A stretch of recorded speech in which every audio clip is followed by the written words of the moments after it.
2025년 1월 27일 월요일 영상 새벽 기도에 잘 나오신 모든 분들을 주님의 이름으로 환영합니다. 이 시간 우리의 신앙 고백을 하며 예배의 자리로 나아가겠습니다. 나는 전능하신 아버지 하나님 천지의 창조주를 믿습니다. 나는 그의 유일하신 아들 우리 주 예수 그리스도를 믿습니다. 그는 성령으로 잉태되어 동정녀 마리아에게서 나시고 본디오 빌라도에게 고난을 받아 십자가에 못 박혀 죽으시고 장사된 지 사흘 만에 죽은 자 가운데서 다시 살아나셨으며 하늘에 오르시어 전능하신 아버지 하나님 우편에 앉아 계시다가 거기로부터 살아있는 자와 죽은 자를 심판하러 오십니다. 나는 성령을 믿으며 거룩한 공교회와 성도의 교제와 죄를 용서받는 것과 몸의 부활과 영생을 믿습니다. 아멘. 함께 기도하시겠습니다. 하나님 아버지, 이 새벽에 저희를 깨워주시고 주님 앞에 나와 기도하게 하심에 감사드립니다. 오늘도 주님의 은혜와 사랑을 구하며 간절한 마음으로 주님을 찾습니다. 저희의 연약함과 부족함을 주님 앞에 내려놓고 우리의 죄를 용서해 주시고 깨끗하게 하여 주시옵소서. 오늘 하루도 주님의 말씀 안에서 살게 하시고 성령의 인도하심을 따라 믿음의 길을 걸어가게 하옵소서. 이 새벽에 주님의 사랑과 평강으로 우리의 마음을 채워주시고 가정과 교회 그리고 우리의 모든 삶에 주님의 축복이 넘치게 하여 주시옵소서. 예수님의 이름으로 기도합니다. 아멘. 오늘 우리에게 주신 하나님의 말씀은 요한복음 7장 53절에서 8장 11절까지의 말씀입니다. 제가 하나님의 말씀을 봉독하겠습니다. 하나님의 말씀을 경청하시길 바랍니다. 다 각각 집으로 돌아가고 예수는 감람산으로 가시니라. 아침에 다시 성전으로 들어오시니 백성이 다 나아오는지라 앉으사 그들을 가르치시더니 서기관들과 바리새인들이 음행 중에 잡힌 여자를 끌고 와서 가운데 세우고 예수께 말하되 선생이여 이 여자가 간음하다가 현장에서 잡혔나이다. 모세는 율법에 이러한 여자를 돌로 치라 명하였거니와 선생은 어떻게 말하겠나이까. 그들이 이렇게 말하면 고발할 조건을 얻고자 하여 예수를 시험함이로라. 예수께서 몸을 굽히사 손가락으로 땅에 쓰시니 그들이 묻기를 맞이 아니하는지라. 이에 일어나 이르시되 너희 중에 죄 없는 자가 먼저 돌로 치라 하시고 다시 몸을 굽혀 손가락으로 땅에 쓰시니 그들이 이 말씀을 듣고 양심의 가책을 느껴 어른으로 시작하여 젊은이까지 하나씩 하나씩 나가고 오직 예수와 그 가운데 섰는 여자만 남았더라. 예수께서 일어나사 여자 외에 아무도 없는 것을 보시고 이르시되 여자여 너를 고발하던 그들이 어디 있느냐 너를 정죄한 자가 없느냐 대답하여 주여 없나이다. 예수께서 이르시되 나도 너를 정죄하지 아니하노니 가서 다시는 죄를 범하지 말라 하시니라. 아멘.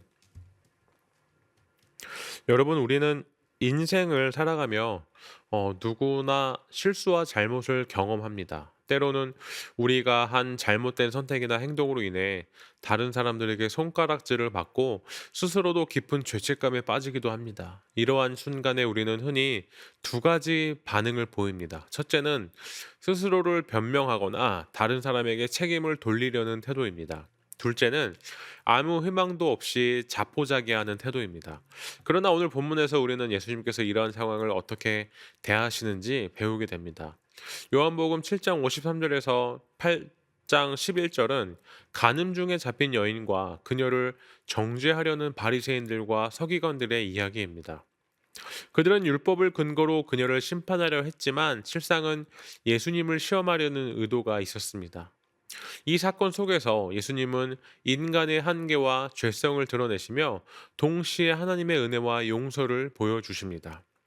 우리가 이 말씀을 깊이 묵상하며 나아갈 때 하나님께서 우리에게 주시는 두 가지 중요한 진리를 발견할 수 있습니다. 첫째는 하나님은 우리의 죄를 아시지만 정죄보다 회복을 원하시는 것입니다. 둘째는 그 은혜 안에서 우리는 새로운 시작을 할 수 있는 기회를 얻게 된다는 것입니다. 오늘 함께 이 말씀을 통해 예수님의 은혜와 진리의 깊이를 더욱 깨닫기를 소망합니다. 오늘 본문을 통해 알 수 있는 첫 번째는 인간의 정죄와 하나님의 은혜라는 부분입니다. 본문은 간음 중에 잡힌 여인을 사람들 앞에 끌고 와 정죄하는 바리새인들과 서기관들의 모습으로 시작하고 있습니다. 그들은 여인을 예수님 앞에 세우며 말합니다. 이 여자가 간음하다가 현장에서 잡혔습니다. 모세율법에는 이러한 여자를 돌로 치라고 명하였는데 선생님은 어떻게 하시겠습니까? 이들의 질문에는 단순히 율법을 따르겠다는 의도가 아니라 예수님을 시험하고 함정에 빠뜨리려는 계략이 숨어 있었습니다. 이 상황은 당시 종교 지도자들의 위선과 인간의 정죄 본능을 여실히 보여줍니다. 그들은 여인을 단지 율법을 집행하기 위한 도구로 삼았습니다.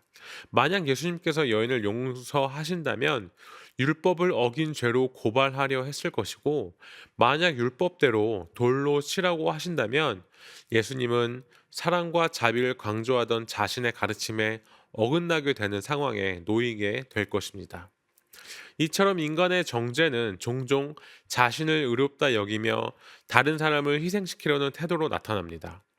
그러나 예수님의 반응은 매우 다릅니다. 예수님은 그들의 질문에 즉각적으로 답하지 않으시고 땅에 글을 쓰기 시작하십니다. 그리고 이렇게 말씀하십니다. 너희 중에 죄 없는 자가 먼저 돌로 치라. 이 말씀은 정죄하려는 사람들의 마음 깊은 곳을 찌릅니다. 그들 중 그 누구도 죄 없는 자가 아니었기 때문입니다. 결국 그들은 양심의 가책을 받고 하나 둘씩 자리를 떠납니다. 여기서 우리는 중요한 교훈을 배울 수 있습니다. 인간은 쉽게 다른 사람의 잘못을 정죄하려 하지만 정작 자신의 죄는 돌아보지 않을 때가 많습니다. 우리는 남의 잘못을 보며 스스로를 더 의롭게 여기려는 경향이 있습니다. 그러나 하나님의 기준 앞에서는 그 누구도 의로울 수가 없습니다. 로마서 3장 23절에 기록된 말씀처럼 모든 사람이 죄를 범하였음에 하나님의 영광에 이르지 못하더니 우리는 모두 죄인이며 하나님의 은혜 없이는 결코 의롭게 설 수 없습니다. 예수님은 여인을 정죄하지 않으시고 하나님의 은혜를 보여주십니다. 나도 너를 정죄하지 아니하노니 가서 다시는 죄를 범하지 말라. 는 이 말씀은 단순한 용서의 선언이 아닙니다. 그것은 새로운 삶으로 나아가라는 초대이자 하나님의 은혜 안에서 회복의 길로 열어 주신 것입니다. 이 말씀을 통해 우리는 하나님의 은혜가 얼마나 크고 놀라운지 깨닫게 됩니다. 하나님은 우리의 죄를 분명히 아시지만 우리를 정죄하기보다 회복과 변화를 원하십니다.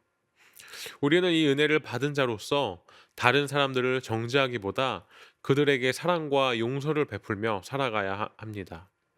이는 우리가 받은 하나님의 은혜에 대한 자연스러운 반응이자 진정한 복음의 실천입니다. 오늘 본문을 알 수 있는 두 번째는 예수님의 침묵과 지혜에 대한 부분입니다.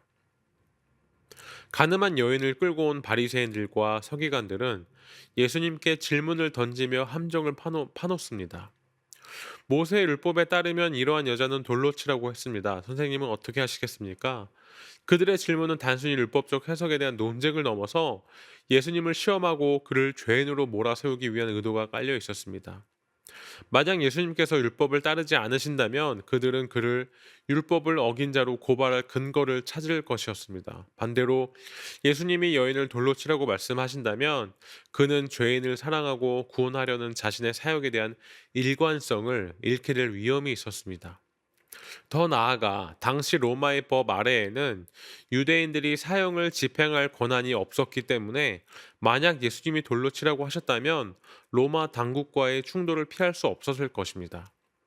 이 모든 것을 고려할 때 예수님은 극도로 어려운 상황에 놓여 계셨습니다. 하지만 예수님은 이 질문에 즉시 답하지 않으십니다. 그는 침묵하시며 땅에 무언가를 쓰기 시작하십니다. 성경은 그가 무엇을 쓰셨는지 구체적으로 밝히진 않지만 이 행동 자체가 중요한 메시지를 전달합니다. 예수님의 침묵은 단순히 시간을 벌기 위한 것이 아니었습니다. 그것은 사람들의 성급한 판단과 흥분된 분위기를 진정시키며 그들에게 자신을 돌아볼 여유를 주는 지혜로운 행동이었습니다. 침묵은 때로 말보다 강력한 메시지가 될 수 있습니다. 우리는 종종 논쟁이나 갈등 상황에서 즉각적으로 말하거나 반응하려고 하지만 예수님은 침묵과 행동으로 하나님의 뜻을 드러내셨습니다. 또한 예수님이 땅에 글을 쓰시는 장면은 그의 지혜와 신중함을 보여줍니다. 많은 학자들은 예수님의 율법의 일부를 쓰셨을 가능성 혹은 그들의 죄를 하나하나 적으셨을 가능성을 제기합니다. 구체적으로 무엇을 쓰셨는지는 알 수 없지만 중요한 것은 그 행동이 바리새인들과 서기관들의 양심을 자극했다는 점입니다. 예수님의 침묵 속에서 사람들은 자신들의 동기와 행동을 돌아볼 수밖에 없었습니다. 그 후 예수님은 말씀하십니다. 너희 중에 죄 없는 자가 먼저 돌로 치라. 이 한마디는 그들의 위선을 꿰뚫는 예리한 진리의 칼과 같았습니다. 바리새인들과 서기관들은 자신들이 하나님의 율법을 철저히 지키고 있다고 자부했지만 예수님은 그들조차도 죄에서 자유롭지 않음을 드러내셨습니다. 결국 그들은 자신의 양심의 가책을 느끼고 하나둘씩 자리를 떠납니다. 이 장면에서 우리는 예수님의 놀라운 지혜를 발견할 수 있습니다.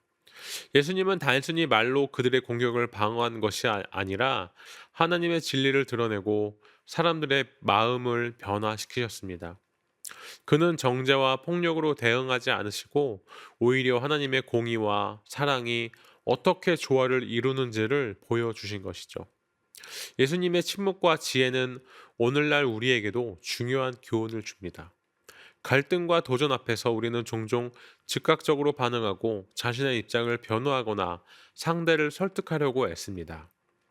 하지만 예수님의 모습을 통해 우리는 상황을 진정시키고 하나님의 뜻을 구하는 침묵의 가치를 배울 수 있습니다. 그리고 그 침묵 속에서 진리를 말하고 하나님의 지혜로 문제를 해결하는 방법을 배워야 합니다. 우리가 삶의 복잡한 문제나 갈등 상황을 마주할 때 예수님처럼 하나님의 지혜를 구하며 침묵하고 기다리는 자세를 취할 수 있기를 바랍니다. 그럴 때 하나님은 우리를 통해 그의 진리와 사랑을 드러내실 것입니다. 오늘 본문을 통해 알 수 있는 세 번째는 회복과 새로운 시작입니다.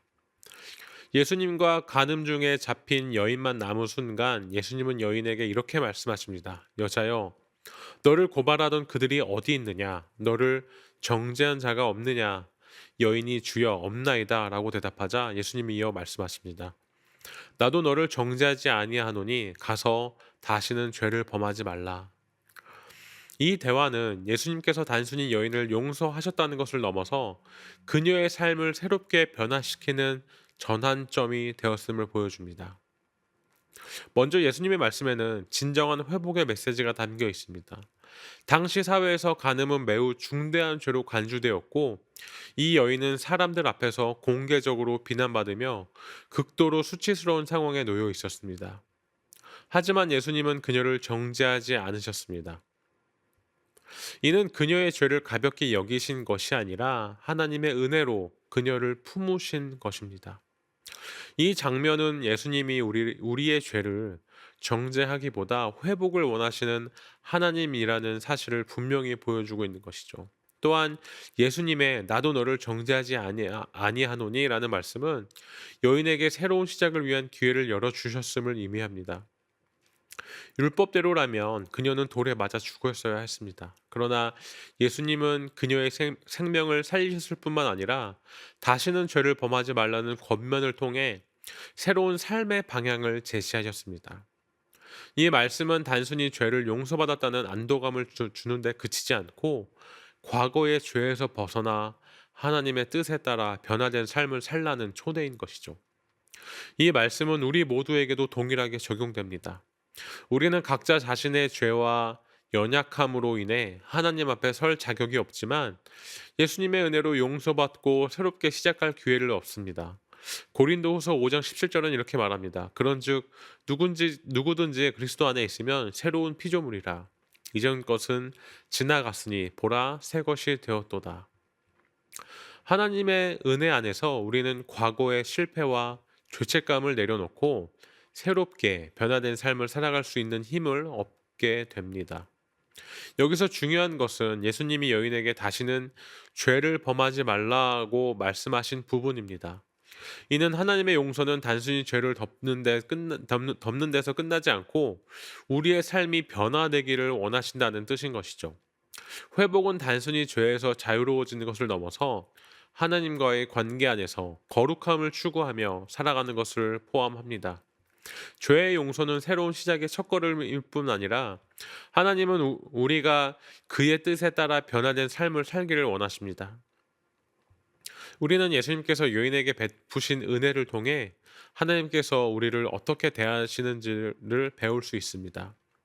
하나님은 우리의 실패와 죄를 정죄하시기보다 회복하시길 원하시며 우리가 새로운 길을 걷도록 도와주십니다. 우리가 은혜를 받았으니 이제는 그 은혜 안에서 다른 사람들에게도 용서와 사랑을 베풀며 살아가야 하는 것이죠. 이 사건은 단순히 한 여인의 삶이 변화된 이야기로 끝나지 않습니다. 그것은 하나님의 은혜가 모든 사람에게 열려 있다는 강력한 메시지입니다. 우리도 삶의 어떤 순간에나 예수님의 은혜와 사랑으로 회복될 수 있으며 그 은혜를 통해 새로운 삶의 여정을 시작할 수 있습니다. 하나님께서 주시는 두 번째 기회, 그리고 그 이후의 모든 기회를 기휘 여기며 살아가는 저와 여러분 되시기를 소망합니다. 함께 기도하시겠습니다. 하나님, 우리의 삶 가운데 은혜를 베풀어 주셔서 감사합니다. 죄로 인해 정죄받을 수밖에 없는 우리를 용서하시고 새로운 삶을 허락하신 주님을 찬양합니다. 우리의 마음이 예수님의 사랑과 자비로 가득 차게 하시고 우리가 다른 이들에게도 그 은혜를 나누게 하여 주시옵소서. 어떤 상황에서도 하나님의 지혜와 사랑을 의지하며 살아가기를 원합니다. 하나님 함께해 주시옵소서. 예수님의 이름으로 기도합니다. 아멘. 이제 개인 기도의 시간입니다. 계속해서 기도의 자리로 나가시길 바랍니다.